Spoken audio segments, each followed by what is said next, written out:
Today I'm replacing the outer tie rods on my 986 Porsche.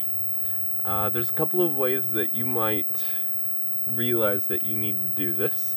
The first is if you grab here and here and rock this back and forth, and there's like a lot of give and it kind of clunks as it goes back and forth, then that's a good sign that that the tie rod, the outer tie rod or the inner tie rod, has play in it.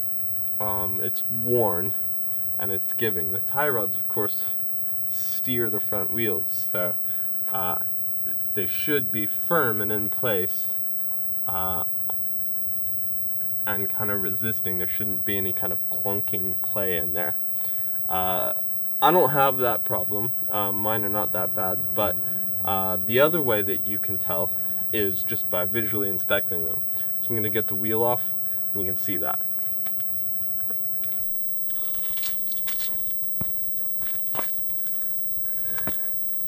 After you take the wheel off, it'll be a lot easier to do this if you turn the wheel so that you can access the tie rod, which is over here in the front. Now you can see the outer tie rod right here, and you can see why I decided to replace them. This boot is torn. Once they tear, dirt gets in there, grit kind of seizes them up, wears them down, and causes problems. So I knew it would need to be replaced, went ahead and decided to do it before it gets bad. To do this, you'll need a few tools. You'll need the new tie rod. Get a good one. TRW is the manufacturer of the original tie rods for Porsche. So that, and it really is, if having pulled the old ones off, the old ones are TRW, so same as the original there. We'll have to do a few things here. We'll have to take this nut loose back here. I'm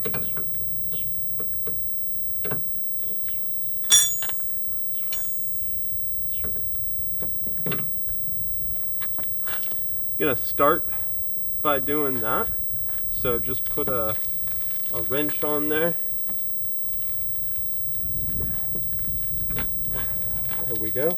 And I just want to loosen it a little bit, like just kind of loosen it, but keep it almost snug on there. When I take the tie rod off, it will mess up my alignment. So I will get my tires aligned after this, but I want it to be kind of close so that it's drivable until I can get my tires aligned. So this nut right here is what adjusts this alignment adjustment. So if that kind of is fairly where it is now, I can use it as a marker to keep track of where I am. Alright, so next, take this bolt off. You may need a T40 wrench right in there, and then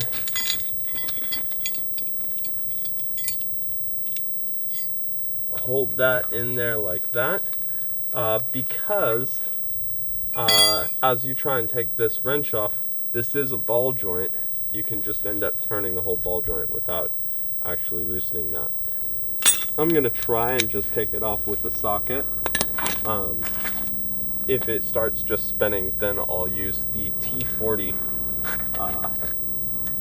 wrench there.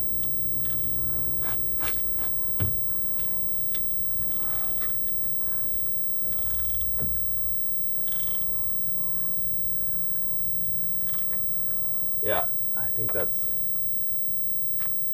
spinning. So, I need my 18mm wrench on there like that. T40 socket on there like that.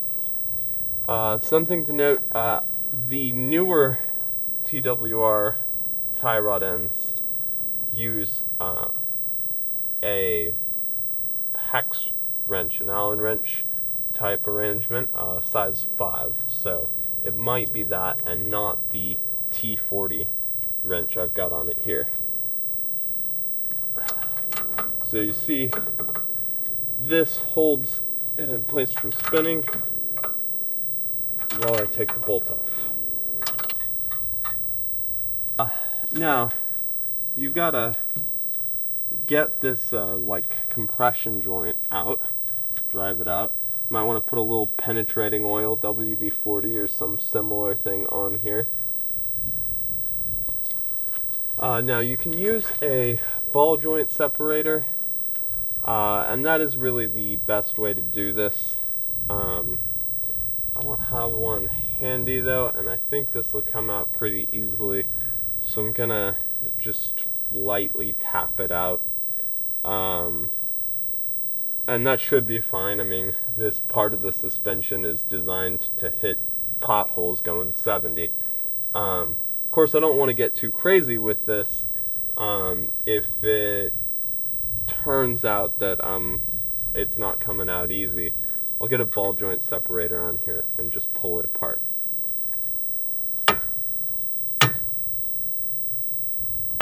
Alright, so once it kind of breaks loose, it's easy to get out. There we go. And then you should just be able to unscrew it. You've already loosened this nut up here, so then it should unscrew easily. And you can see the torn boot there, and this side is definitely worse than the other side, which wasn't torn. You can tell it's starting to get a little bit of wear in there. Now, at this stage, with everything opened up, it's a good idea to kind of inspect everything else. If your tie rods are worn, other suspension components might be as well. So look around at the different ball joints, the rubber boots, and make sure everything is intact before going on. Gonna add a little bit of grease here. Here's the new tie rod end. Should just thread easily on here. We'll thread it all the way up to that nut, which was our marker. I'm holding that nut to make sure it doesn't move much. There we go, right up against that. Won't tighten this just yet. Instead, I'll slide this in here. There we go. Since this is the newer design, I presume, I will need a number 5 hex here, a 19mm wrench,